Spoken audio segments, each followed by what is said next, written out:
Hi friends, welcome to Tajasri சமையல். இன்னைக்கு நம்மளோட சேனல்ல ஒரு சூப்பரான டிஃப்ரெண்டான ஒரு டேஸ்டியான ரெசிபி தான் பார்க்க போறோம். அசத்தலான baby corn gravy. Chapati, idli, dosa, paniyaram எல்லா டிஷ்ஷுக்குமே ஒரு சூப்பரான காம்பினேஷனா இருக்கும். நம்ம வீடியோக்குள்ள போய் இது எப்படி செய்யலாம்னு சொல்லி பார்க்கறதுக்கு முன்னாடி நம்மளோட தாஜஸ்ரீ சமையல் சேனலை இன்னும் நீங்கள் சப்ஸ்கிரைப் பண்ணல அப்படின்னா சப்ஸ்கிரைப் பண்ணி பக்கத்தில் இருக்க பெல் ஐக்கானை கிளிக் பண்ணிக்கோங்க.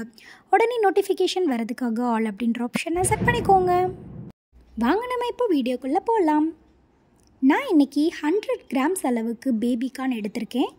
இந்த பேபி கார்ன் எல்லாத்தையும் நம்ம இப்போ குட்டி குட்டியாக கட் பண்ணிவிட்டு அதுக்கப்புறம் நம்ம வாஷ் பண்ணி எடுத்துக்க போகிறோம். நான் இதை ரவுண்ட் ஷேப்பில் இருக்க மாதிரி கட் பண்ணிக்கிறேன். உங்களுக்கு எந்த மாதிரி ஷேப் அண்ட் சைஸில் வேணுமோ அது மாதிரி கட் பண்ணி எடுத்துக்கோங்க. பாருங்கள், நம்ம எல்லா பேபி கார்ன்ஸையும் நம்ம கட் பண்ணி எடுத்துகிட்டு வந்தாச்சு. இவ்வளோ பார்க்க அழகாக இருக்குது. இதை நம்ம இப்போ நல்லா நீட்டாக நல்லா வாஷ் பண்ணி எடுத்துக்க போகிறோம். அப்போ தான் நமக்கு நல்லா க்ளீனாக இருக்கும். இப்போ நம்ம கிரேவி எப்படி செய்யலான்னு சொல்லி பார்க்கலாம். நல்லா அகலமான ஒரு கடாய் அடுப்பில் வச்சுட்டு ஸ்டவ் ஆன் பண்ணிக்கலாம். நான் இதில் ஒரு 3 டேபிள் ஸ்பூன் அளவுக்கு ஆயில் சேர்த்துக்கிறேன். நல்லா வாஷ் பண்ணி வாட்டர்லாம் நல்லாவே வடித்து எடுத்துன பேபி கார்னை நம்ம பொரிச்சு எடுத்துக்க போகிறோம்.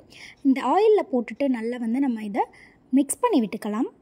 பேபி கார்ன் நமக்கு எண்ணெயிலேயே நல்ல ஃப்ரை ஆனதுக்கப்புறமா நம்ம கிரேவி பண்ணால் சூப்பராக இருக்கும். இப்போ இது கூட கொஞ்சம் அளவுக்கு நான் பிளாக் பெப்பர் பவுடர் சேர்த்துக்கிறேன். கூடவே கொஞ்சம் அளவுக்கு சால்ட்டும் ஆட் பண்ணிக்கிறேன். லைட்டாக இது கூட சில்லி பவுடர் சேர்த்துக்கோங்க. இது எல்லாத்தையும் சேர்ந்து நம்ம இப்போது பேபி கார்னோட நல்லா கலந்து விட்டுக்கலாம்.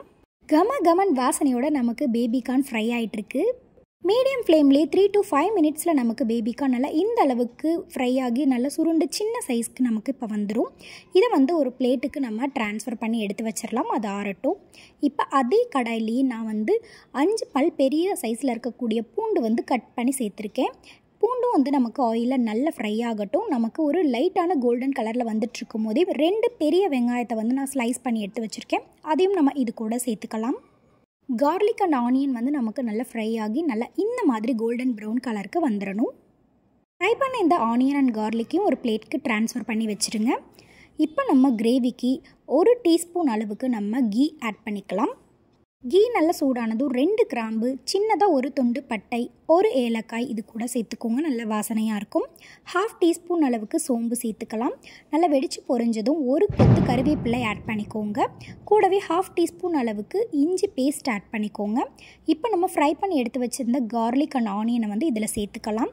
இந்த மாதிரி மெத்தடில் ட்ரை பண்ணி பாருங்கள். இந்த கிரேவி ரொம்ப நல்லா வேறு லெவலில் இருக்கும். நான் 3 நல்ல பழுத்த தக்காளி பழத்தை நல்லா பேஸ்ட் அரைச்சி எடுத்து வச்சுருக்கேன். டொமேட்டோ பியூரியையும் நம்ம இப்போ இதில் ஆட் பண்ணிக்கலாம். இது எல்லாத்தையும் நல்லா மிக்ஸ் பண்ணி விட்டுட்டு இப்போ கிரேவிக்கு தேவையான மசாலா பவுடர்ஸ் ஆட் பண்ணிக்கலாம். 1/4 டீஸ்பூன் அளவுக்கு சில்லி பவுடர், 1/4 டீஸ்பூன் அளவுக்கு கரம் மசாலா, 1/4 டீஸ்பூன் அளவுக்கு தனியா பவுடர், கொஞ்சமான அளவுக்கு மட்டும் பெப்பர் பவுடர். இது எல்லாத்தையும் நம்ம சேர்த்துட்டு நல்லா மிக்ஸ் பண்ணி விட்டுக்கலாம். பேபி கார்ன்லேயே மசாலா பொருட்கள் சேர்த்து ஃப்ரை பண்ணனால கொஞ்சம் அளவுக்கு மசாலா பொருட்கள் சேர்த்துக்கோங்க. இப்போ நம்ம ஃப்ரை பண்ணி எடுத்து வச்சுருந்த பேபி கார்னை இதில் சேர்த்துக்கலாம். ஃபுல்லாக நல்லா சேர்த்துட்டு இதையும் நல்லா நம்ம மிக்ஸ் பண்ணி விட்டுக்கலாம்.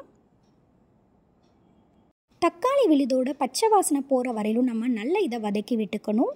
அதுக்கப்புறமா தான் நம்ம இது கூட 1 கப் அளவுக்கு அரைச்சி வச்ச தேங்காய் பேஸ்ட்டை நான் இது கூட சேர்த்துக்கிறேன்.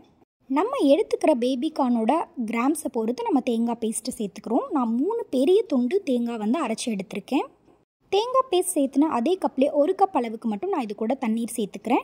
நல்லா இப்போ கலந்து விட்டுக்கோங்க. இந்த டைமில் உப்பு காரம் எல்லாம் சரியான அளவில் இருக்கான்னு செக் பண்ணி பார்த்துட்டு சேர்த்துட்டு நல்லா மூடி போட்டு வச்சிடலாம்.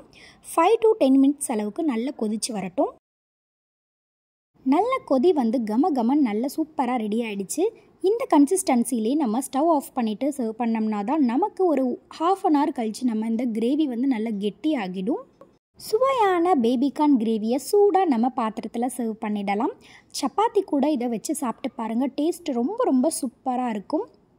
காரமெல்லாம் நம்ம மைல்டாக சேர்த்துருக்கனால குழந்தைங்களும் ரொம்ப விரும்பி சாப்பிடுவாங்க. நீங்களும் உங்கள் வீட்டில் கண்டிப்பாக இந்த பேபி கார்ன் கிரேவியை ட்ரை பண்ணி பாருங்கள்.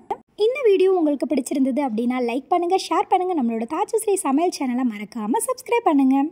நெக்ஸ்ட் ஒரு சூப்பர் டூப்பரான வீடியோ இல்லைன்னா வ்ளாகில் உங்களை நான் மீட் பண்ணுறேன். தேங்க்ஸ் ஃபார் வாட்சிங். Bye friends.